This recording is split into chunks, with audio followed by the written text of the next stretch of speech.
All right, testing, testing. I'll apologize in advance if my voice cracks awkwardly. My voice has gone through a lot of strain these last few days, as I'm sure it's the same case for many of you. I think Kanan confused the venues, and so he'll hopefully join us shortly, but we'll get kicked off without him.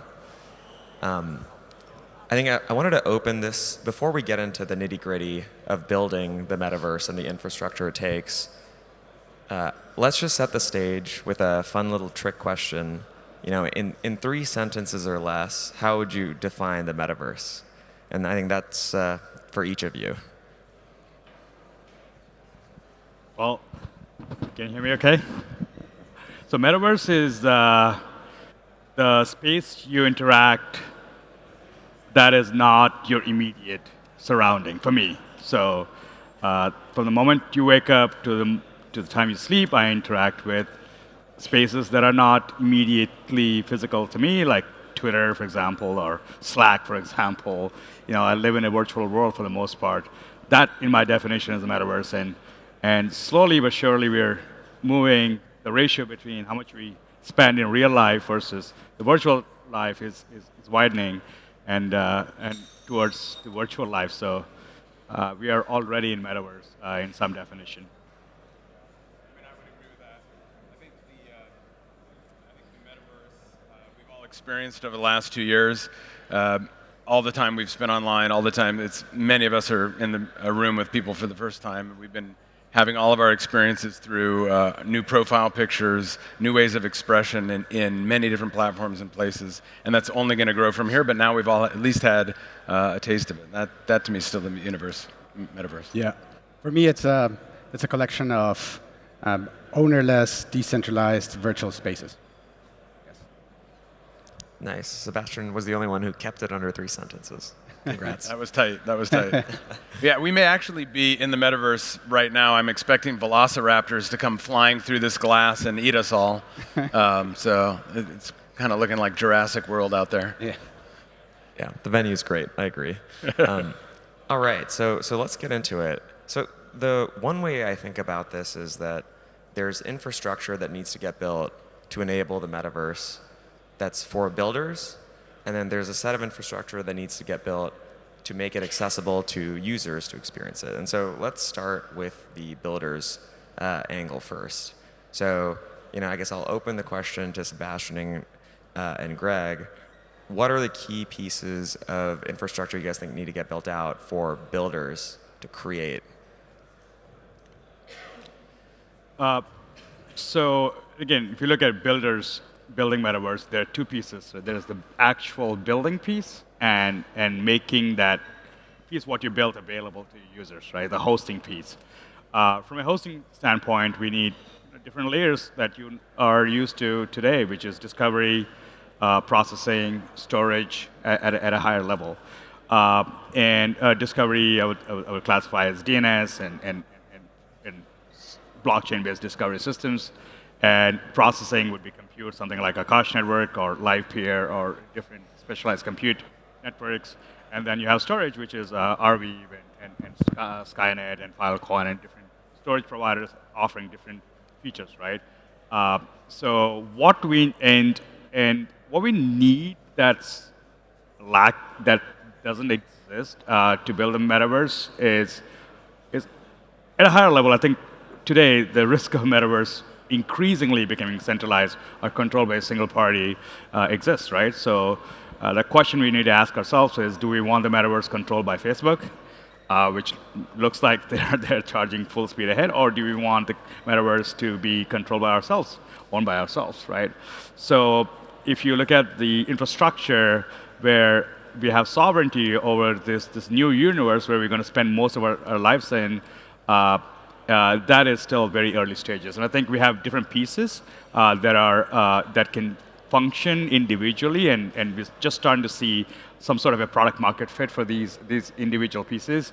But there is still a lack of cohesive interoperability and better user experience from an access standpoint, even for builders, that's lacking. And a lot of us in this panel right here, we're working together to solve that problem in different ways. And It's not if we're going to solve the problem, it's when, I think, and once we solve the problem, it's just going to be exponential adoption for the decentralized version of the infrastructure for Metaverse. Yeah, I also agree with that. I think that you need, there's some components there, but you need to have composability, you need to have interoperability for all of this to actually, work together well. And all of these, in my view at least, should be decentralized, because the last thing that you want in a metaverse is, someone just like changing the terms of conditions, and all of a sudden, whatever space you had is just, woof, gone, right? So it should have a focus on censorship resistance and just like making sure that not one single party can decide of the fate of the metaverse. Makes a ton of sense. And we'll come back to a little bit of like the debate on how meta and a centralized metaverse could play out versus the decentralized one. But I want to first close off on the other angle here, which is from a consumer's perspective, as someone who's experiencing the metaverse. What do they need in order? Like, what do we need to build in order for that to happen? And so I think, Matt, you're well positioned to answer this one. Yeah, I think so. Well, when we look at Olaplex and our kind of focus on the indie creator, and we see indie creators everywhere in real life all of the time. Every cafe we walk by, we'll see writers and artists, musicians. These folks do not have access to the metaverse. They don't really have access to the decentralized world.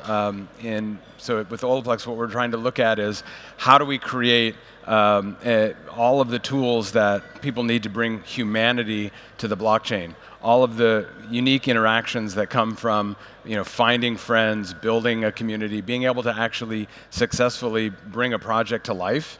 That may require all of the amazing technology that these guys know how to build, and then still need to be able to connect with people to make that happen. So it's gonna be everything from being able to navigate into crypto for the first time, both for the collector or the buyer of NFT or art in this metaverse, and for the creators. So I think what we're really focused on is how do we bring those people with no experience at all, right into the same experience we're all having today.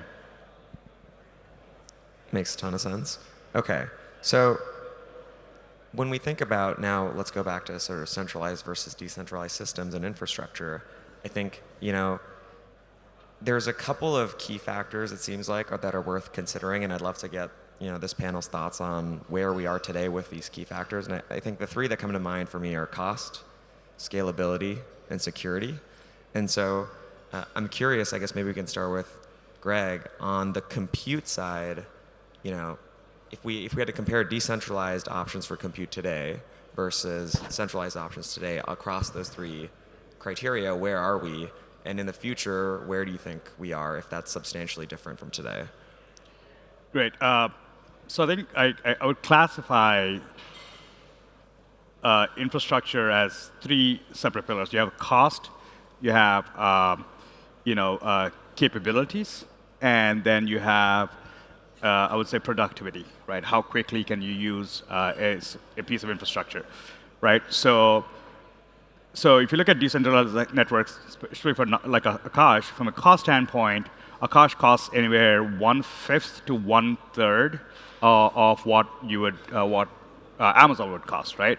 And the reason for that is because the compute power comes from a disparate sources in an open market and acquired using a reverse auction mechanism where the user sets the price, right? So it's a fairly priced, market-driven price point that turns out there's ubiquitous amount of compute, and that drives cost. Something like Arweave, cost is not necessarily a sorry, I'll let Sebastian talk to it, but I'm really excited about Arweave because I love the product and whatnot. For them, it's not necessarily a cost-driven, but more necessity, capability-driven, which is the permanence, right?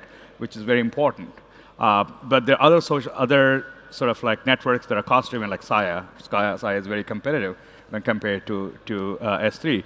The beautiful thing is we have this amazing set of available options that are not controlled by a single company, but rather by a decentralized network.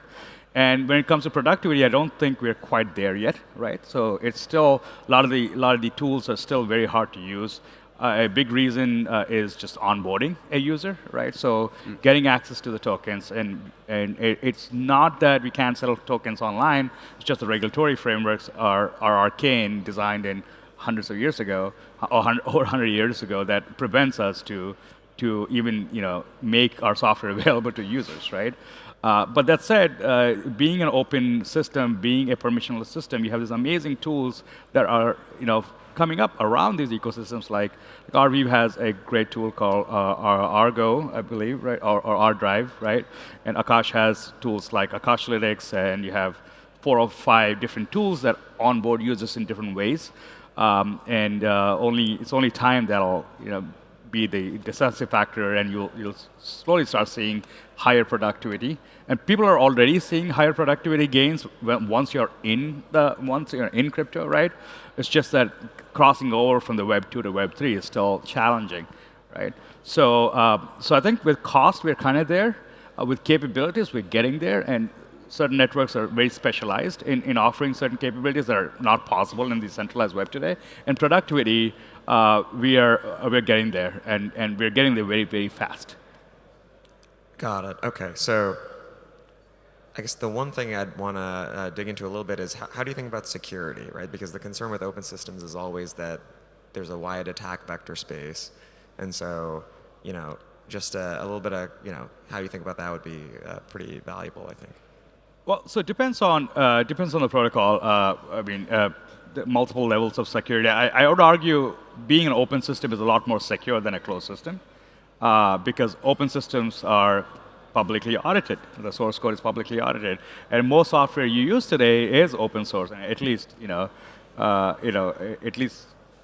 white labeled as closed source, right? So we already live in an open system. Like I would say, like 90% of the web is still run on Apache web servers, right? So security, when it comes to Akash, the security guarantees are probably the same, or if not better, than what you would get in a traditional cloud. And because it's an open system, you have higher guarantees when it comes to reliability, because any configuration change has to go through a public setting, right? So I would argue it's a lot more secure than a traditional cloud.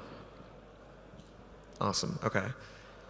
And Sebastian, I guess turning over the question to you, kind of along those same dimensions of cost and scalability, or capability, I guess is a good way of putting it, and then security. How do you guys think about the data storage element of this?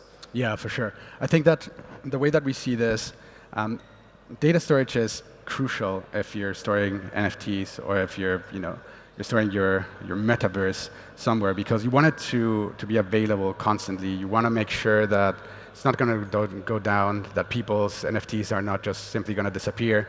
After all, these can be worth a lot of money. And so we think that the cost is not necessarily such a big factor. I mean, it's more the security that you actually want, making sure that your things are still available to you. So cost is minimal in that equation, right? I think that is by far the most important thing. Got it. Okay. That makes a ton of sense. I guess Kanan was able to join us finally. Kanan, glad you could make it. Thanks. This is actually... Does the mic work? Yo. Oh. All right. That's proof. This is a question I asked Matt earlier, but I think it'd be good to get your perspective on this as well. Is I think when you think about building the metaverse and the infrastructure, there's stuff that you need to build for the people who are going to build it. And then there's a piece of it which is how do you make the experience for the consumer who wants to experience the metaverse easy? And so I figured, given your perspective at Stardust and trying to build Web3 games, what do you think we need to bring hundreds of millions of people into this world? Sure, thank you. I think overall we need something more managed than the default, like login with Phantom or login with MetaMask. I think that will always appeal to a certain set of users, and those users should always be able to offboard effectively into the mode of security that they actually want to use to play or interact with the ecosystem. I think on a broader scale, you see a lot of DeFi versus CeFi. CeFi being a Coinbase or an FTX, where that account is managed for you in an omnibus wallet so that actions aren't represented on chain. That's great from a user experience, but from a composability problem, it actually fragments liquidity. And so it's better, but you're still no farther along than where you started. It's just a bunch of ecosystems that are connected through a central layer, but the still fragment of liquidity leads to problematic issues when trying to build composable apps. And so the route we take, and I think we'll catch on more, is more a managed DeFi layer, where we're actually managing everybody's wallet internally as a Coinbase or an FTX would, but instead of putting them all in a single wallet, right, and making all the transactions in a database, we actually reflect every single state transition onto the chain itself. And that allows players in game through an NPC to, for example, interact with something like SushiSwap on chain. And it's a very different methodology. And so I think, to go back to your question, twofold. Number one, user experience from a more managed layer is a must-have, but then also exposing that managed layer so that there is still the composability and security guarantee we have of blockchain, and not just throwing that out the window because we say it's ease of use. Totally. Makes a ton of sense. I mean, I can say personally, people like my girlfriend who aren't really crypto native, it stresses them out having to think about private keys and managing their own wallet. So it makes a ton of sense. What do you think, Kanan, are the challenges in actually, making that layer a reality? Is it a technical challenge? Is it a regulatory one? Interesting question. I think if you look at the target customer base of many of the on-chain apps today, the target profile of one of their users to do, for example, in the NFT space, right, a drop or a sale or appeal to on-chain users, is actually not a user that wants a managed experience, right? They want to appeal to people who have a lot of Sol or have a lot of Ethereum or a lot of Bitcoin or something like that. And that far and wide is not, and is frankly kind of looser with their money, is not necessarily the type of person that comes from a Web 2 background that would then onboard with a credit card into Web 3. And we see a lot of that kind of in user direction. And so I think it's, first of all, a mindset change, right? As developers see more and more profitable avenues to target the millions of users who may not have Phantom and MetaMask currently, that's one of the biggest challenges we see when we speak to developers. It's not that they won't ever use us, or it's just like, for right now, their target customer is not actually somebody who wants to log in with Google, but rather their target customer is a Phantom user today. Makes sense. Yeah, you got to know your customer. Okay, so I want to kind of keep in this thread of people who will experience the metaverse versus strictly the builders. But for you, Matt, because you've talked to a lot of artists and people who are not necessarily crypto people but want to create in this world, what are the concerns that they have? Like, what do we need to build to alleviate their reservations? Yeah, I mean, I think Kanan started on this topic. So for indie artists or first-time collectors of digital art who may be buying IRL art or something like this, they're not coming from a financial transaction, right? They're trying to be entertained. They're trying to experience beauty. They're trying to have a shared experience with a community and be part of that self-expression. And so for them, the wallet and the financialization of art is actually very foreign. It's kind of the opposite of creative. And so removing all of those layers is critical. I think that on the back end of that, what's really exciting is you're now onboarding hundreds of thousands and millions of people who are coming to decentralized web, to interoperable economies because they want to have an experience of beauty or an experience of joy or entertainment. And so you're now converting just a whole new set of users. And so it's got to be completely seamless. It's not I don't pull out my credit card before I start thinking about buying art. I want to be immersed in that experience. I want to be part of a community. So it's basically being able to deliver as much of that before you come to them with "show me your money." Totally, makes sense. Yeah, experience first, money later. Okay, I guess switching tack a little bit, and I guess this is also probably for Sebastian and Greg initially. Obviously the audience here, for the most part, and us here on the panel, like, we're a biased sample. We're very bullish on the future of what the metaverse can be and Web3 can be. But what worries you about what are the riskiest things that we have to solve, whether individually or as a community, to make this dream a reality, right? Like, or if we were to fail, what do you think those failure points could be? I'm having trouble. The question, I guess, to try to rephrase it more succinctly, what are the biggest risks to us making this metaverse future a possibility? Points of failure, potential points of failure. Potential points of failure is centralized infrastructure, right? We all know how many times Amazon went down. We all know every time when you do a CryptoPunk transaction, you got to do a secondary transaction, right? Like actually, store this somewhere that is controlled by someone that's not tied to your wallet, right? So there is this, there are essentially two transactions every time you do anything viable that's hosted on a Web 2. The one way to alleviate the risk is to move different critical parts of hosting and processing a certain piece of art off from a centralized infrastructure to a decentralized, right? You can store an RV and you can use Akash to process that, the data, right? So, yeah.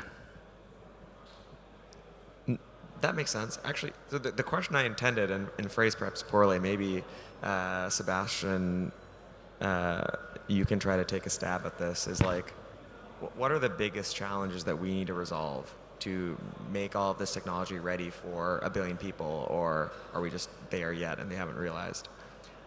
I wouldn't necessarily focus on the sort of infrastructure or technology challenges. I think that there is just by judging at the audience, you see the energy that is in the space and like how much attention is going into it. So eventually these will be overcome, whatever challenges for onboarding or for platforms to actually build in a decentralized way.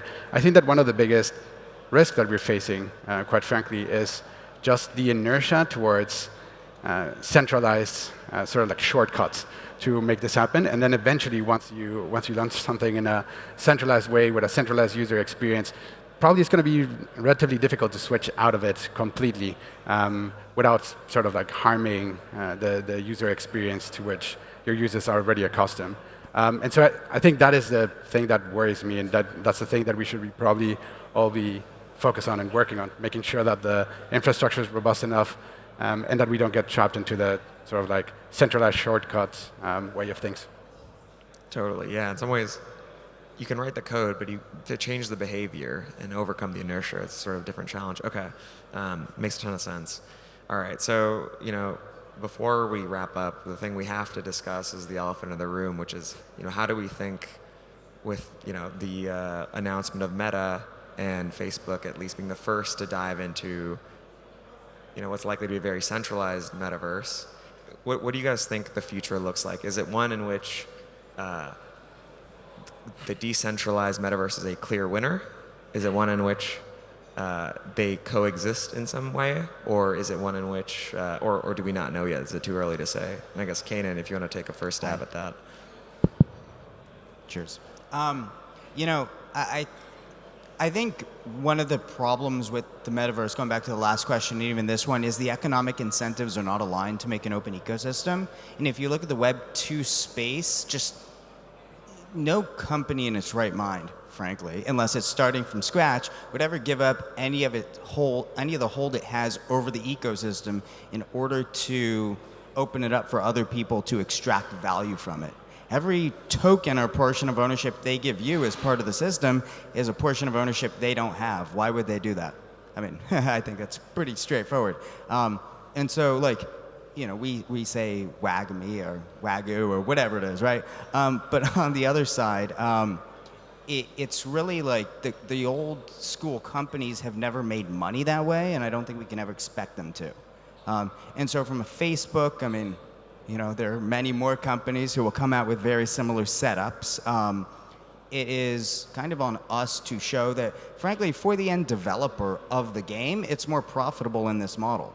And if we can't do that, past kind of speculation and token printing aside, it's just not going to ever catch on, and someone will own the metaverse. And I think that's a very foreseeable and unfortunate circumstance of the future and how kind of the crypto space goes up and down. And if we're down and someone comes in, it's potential possibility. So it's on us overall to show that we together are stronger than one company that can put ownership of the system before its users. And I think it's on us to also understand that we are giving up some of the overall value in the systems we create to instead make a system that is more beneficial for everybody. Yeah, to that point, this is not the first time a centralized company tried to put claim to something that should be open and decentralized. If you remember AOL tried to own the internet before browser and interoperability came and figured it out, right? There were hundreds of protocols before AOL, but eventually the world came together in a standard set of protocols and all figured out how to interoperate with each other. So history doesn't repeat, but it rhymes. So this time around, open protocols have a much better value capture mechanism through tokenization, right? So even though you don't, without even focusing on value capture, you can focus on value creation and somehow the capture happens. And I think that creates a set of incentives that are extremely powerful, and that's going to reverse the trend much quicker from centralization towards decentralization. So. Yeah, I can maybe take a little bit different view on this. That I don't think most of the world is going to get red-pilled in any way and join the true open, decentralized metaverse that we think is kind of the best place to be.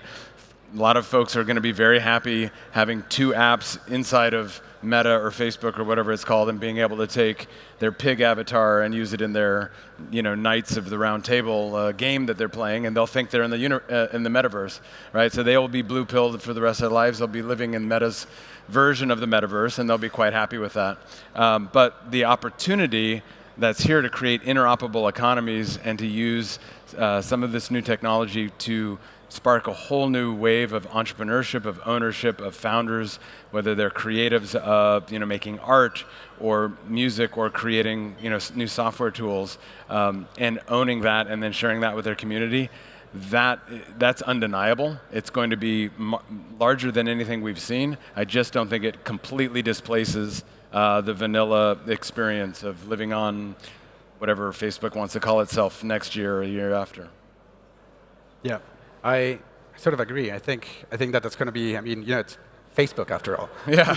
Right. It's not a small company by any definition, and they definitely have the money and the people to just throw at this. But it doesn't necessarily always work. I think incentives are the key factor here. So look, if the version that we built has consumer integrity, allows people to basically decide, I want it to look like this. I want it to, run my own content policies.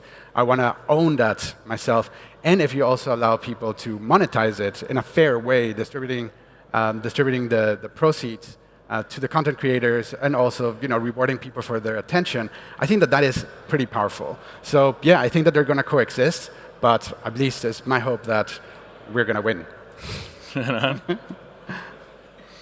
Awesome. Okay. Yeah. So I guess it does seem like actually, and I'm a little bit surprised by this. It's a pretty consistent tone, which is that the race is absolutely on. The winner is not determined, and it's really a combination of the open community coming together and leveraging the incentives that tokens provide to go build this world and make it compelling enough to compete with Meta. And so I guess, we've got a lot of work to do. Well said. Yeah. All right. Thank you, all four of you, for joining. And I think we're wrapping up the evening with this. Good to see you. Thank you, man. Kanan, great, fun. man. Thanks.